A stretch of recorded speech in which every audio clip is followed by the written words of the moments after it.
প্রিয় ভিউয়ার্স, এটা হচ্ছে সান্দামপুরের বিল। এটা এদিক থেকে রূপসা, এদিক ঘুরান, এদিক থেকে রূপসা, আর এদিক থেকে মোটামুটি 6 থেকে 7 মাইল দূরত্ব এই বিলের। কিন্তু এখন মাঝে মাঝে বাড়িঘর উঠছে, কিন্তু এটা বাংলাদেশের মোটামুটি চলন বিল এবং সিঙ্গার বিলের পরে এটার অবস্থান। এটা অনেক বড় বিল। দেখেন এখানে সৌন্দর্য, এই যে কচুরিপানা, এই যে ফুল, লোকজন কাজ করতেছে এখানে।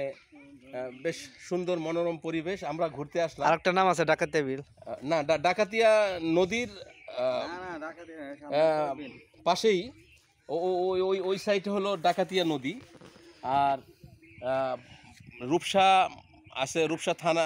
রূপসা কি থানা নাকি? না, ফরিদগঞ্জ থানা, ফরিদগঞ্জ থানাধীন। তো আলহামদুলিল্লাহ ভালো লাগলো, তাই আপনাদের কাছে শেয়ার করছি। Thank you so much.